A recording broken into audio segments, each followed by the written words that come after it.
Welcome to this week's lesson segment on Weekly Outdoor Plus, brought to you by Barbershop, 2400 Church Street, Stevens Point, where they have the most wide variety of vacuums, sewing machines, and parts you can need, and great service to go along with it.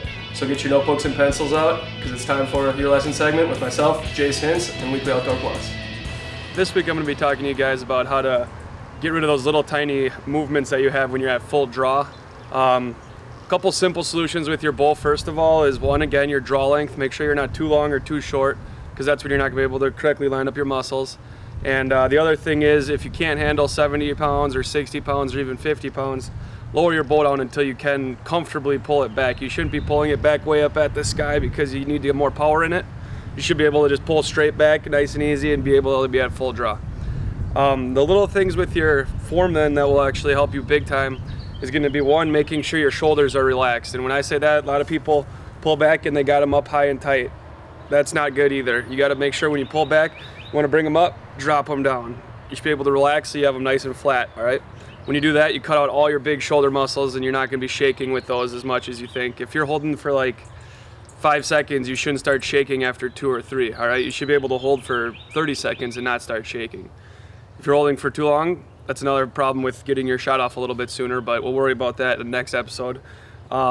So that's one thing you can do. Make sure your shoulders are dropped in. And then your final thing is, once you do have them dropped in, make sure that you have your grip in the correct place. You want it to be outside your lifeline like we talked before, more towards your thumb. It's going to be looking like you're going to be saying stop and then just turning your hand just a little bit so it's kind of more vertical like that. Right on the inside there, nice strong power position.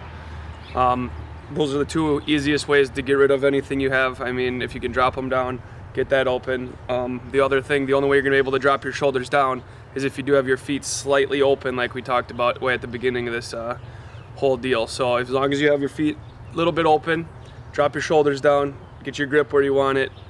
If that right there doesn't cut it out, next thing you gotta do is start tweaking your bow, all right? Turn it down just a little tiny bit, play with it, you know, as much as you can, just make it so that when you're at full draw, you don't have any little tiny shaking or anything like that. You want to be dead solid. You want to be able to make that shot when it really counts. Again, I'd like to thank our sponsor at Barbershop, 2400 Church Street, Stevens Point. Don't forget to check them out before you go purchase a vacuum. Norm will be more than happy to help you out. Thank you. Tired of buying a new vacuum every 3 to 4 years? Well, we found your solution at Barbershop, your vacuum cleaner and sewing machine headquarters.